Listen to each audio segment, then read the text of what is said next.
जय श्री कृष्णा। राधे राधे। मैंने पिछली कथा में आप लोगों को बताया था कि किस तरह से सामंतक मणि के कारण भगवान श्री कृष्ण पे आरोप लगा था, कलंक लगा था कि भगवान छत्राजीत ने कहा कि इस मेरे मणि के ऊपर कृष्ण की दृष्टि थी, इसलिए मेरे भाई को मरवा करके और कृष्ण ये मणि चुरा ले गए। तो जब यह बात पूरे नगर में आग की तरह फैल गई, हाहाकार मच गया, तो भगवान श्री कृष्ण ने सुना और भगवान श्री कृष्ण छत्राजीत के पास गए तो कहा कि मैंने तुम्हारी मणि नहीं ली है। तो उसने कहा कि मेरा भाई 1 हफ्ते से मणि पहन करके घर से गया और अभी तक आया नहीं, और ये सारा किया धरा आपका है। अब भगवान इस बात को जब सुने तो उन्होंने कहा कि मैं ऐसे नहीं मान सकता। अपने सैनिकों को लेकर के भगवान वन में चले गए। जब वन में भगवान गए, देखे, ढूंढे चारों तरफ, तो देखे कि छत्राजीत का भाई प्रसेनजीत मरा पड़ा है और उसके ऊपर शेर के पंजे का निशान है। उसके बाद फिर कुछ दूर गए, देखा तो शेर भी मरा पड़ा है। अब शेर भी मरा पड़ा है। अब भगवान देख, माया तो प्रभु की ही है, भगवान तो सब जानते हैं, अंतर्यामी हैं। तो भगवान के साथ जो सेना गए थे, जो सैनिक गए थे, वो छत्राजीत को ले आकर के उसके भाई को दिखा करके उसके शव को छत्राजीत के पास पहुंचा करके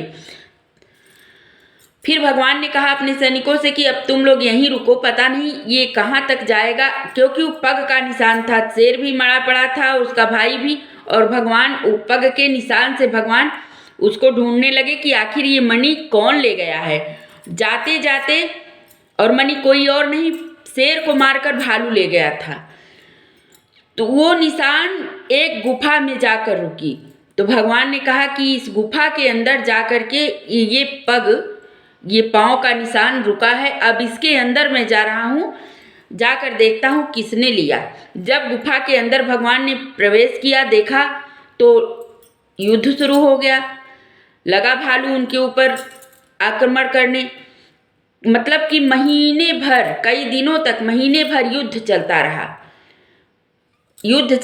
युद्ध समाप्ति ना हो। लास्ट में जब भालू हारने लगा, भालू परास्त हो गया, तो उस भालू ने राम राम की ध्वनि का उच्चारण किया। तो भगवान श्री कृष्ण ने कहा कि राम राम, ये तो मेरा नाम त्रेता में था, ये मेरा नाम त्रेता में था। यहाँ राम राम के नाम से मुझे किसने पुकारा, मेरे सामने आओ। तब वो भालू जामवंत का रूप पकड़ करके भगवान के सामने आया। भगवान से निवेदन किए जामवंत जी कि हे नाथ, जो रूप मैंने त्रेता में आपका देखा था वही मैं आपको द्वापर में देखना चाहता हूँ। उस वक्त भगवान ने फिर राम का अवतार ले, मतलब राम का रूप पकड़ करके जामवंत को दर्शन कराया। जब जामवंत दर्शन करके तृप्त हो गया, तब जामवंत से भगवान श्री कृष्ण ने कहा कि इस सामंतक मणि के चलते मेरे ऊपर बहुत बड़ा लांछन लगा हुआ है, कलंक लगा हुआ है। अब यह मणि मुझे लौटा दो, क्योंकि यह मणि मैं छत्राजीत को वापस करना चाहता हूँ। तो जामवंत ने कहा कि प्रभु, इस मणि के हकदार आप हैं, ये मेरे किसी काम का नहीं, आप इसको लेकर जाओ, लेकिन मणि के साथ आप एक और चीज ले जानी होगी, तभी मैं ये मणि आपको वापस करूँगा, अन्यथा वापस नहीं करूँगा। भगवान ने कहा वो क्या? तो अपनी लड़की का हाथ जामवंती का भगवान के हाथ में रख दिया। जामवंत ने भगवान से कहा कि अब इसको आप लेकर जाओ और इसके साथ आप ब्याह करके इसकी गृहस्थी बसाओ, इसको भी तृप्त करो। अब आप बताइए कि अगर जामवंत भालू थे तो उनकी पुत्री भी तो भालू हुई। अब एक नर और एक जानवर के साथ कैसे संभव था कि वो ब्याह रचा करके अपनी गृहस्थी उसके साथ बसा सकते थे? लेकिन अब वो भी क्या करें? अब अपने मन में सोच रहे हैं, अभी एक कलंक से मैं उबरा नहीं हूँ कि दूसरा कलंक मेरे मत्थे चढ़ गया। अब लोग कहेंगे कि गए तो उसकी लड़की भी तो चुरा कर लेके चले आए।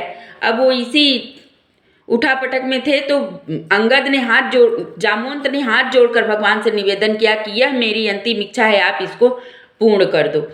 अब भगवान लेके उसकी लड़की को चल दिए और छत्राजीत के पास जाकर के जब सामंतक मणि देने लगे तो छत्राजीत ने कहा कि हे प्रभु, ये आपका है और आप ही के पास ये सुरक्षित रहेगा, मैं इसको सुरक्षित नहीं रख सकता। अब जब महल में भगवान लेकर गए जामवंती को और रुक्मिणी ने सुना कि कई दिनों के बाद हमारे स्वामी घर आए हैं, तो वो खुशी में रुक्मिणी लगी श्रृंगार करने और इधर जामवंती को एक अंधेरा कक्ष दे दिया गया।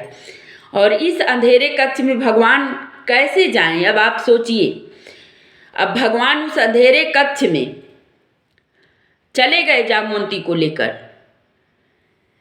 उसको वहां बैठाने, लेकिन इधर रुक्मिणी श्रृंगार कर रही थी। जैसे जैसे रुक्मिणी 16 श्रृंगार अपने तन पे कर रही थी वैसे वैसे जामवंती का रूप निखरता चला जा रहा था। जो जो श्रृंगार रुक्मिणी ने किया अपने तन पर, वह श्रृंगार जामवंती के तन पर पाया गया और रुक्मिणी से भी कई गुना सुंदर जामवंती हो गई। अब ये देखिए प्रभु की माया। अब प्रभु उसके साथ अपना ब्याह, क्योंकि अब वो बाप, एक पिता अगर अपनी पुत्री का हाथ किसी भी इंसान के हाथ में रख देता है तो आधे से ज़्यादा ब्याह तो वहीं हो जाता है। अब जो भी शादी ब्याह का रस्म था उसको निभा करके भगवान श्री कृष्ण अपने 1108 रानियों को के साथ जामवंती को भी रख दिया, जबकि नाम रुक्मिणी, सत्यभामा और जामवंती का पहले आता है। देखिए भगवान की तो ये लीला है, क्योंकि जो भी त्रेता में जितने ऋषि मुनि भगवान के साथ रहने को इच्छुक थे, भगवान से उन्होंने निवेदन किया था कि हे प्रभु, मैं आपके साथ रहना चाहता हूँ। राम अवतार में भगवान ने सबको आशीर्वाद दिया था कि मैं जब द्वापर में जन्म लूँगा तो आप सब मेरे ही साथ रहोगे। वही सारी ऋषि मुनि तपस्वी जो भगवान की तपस्या किए थे राम अवतार में, वो पत्नी के रूप में, पत्नी का रूप बन करके पकड़ करके श्री कृष्ण के साथ वो वचन का भगवान ने पालन किया। जिस तरह से भगवान ने कहा कि द्वापर में मैं आप सबको अपने साथ ही रखूँगा, तो वही 1108 रानियाँ वो ऋषि मुनि तपस्वी ही थी, कोई और नहीं था। बाकी तो एक राधा ही हैं, उनके हृदय की, उनके प्रेम की, उनके जीवन की। चाहे उसको लक्ष्मी कहिए, चाहे आप रुक्मिणी कहिए, चाहे आप राधा कहिए, भले ही अंश सब में रहा हो, लेकिन है ये कही। तो अभी के लिए मेरी कथा समाप्त हुई। अभी के लिए जय श्री कृष्ण, राधे राधे।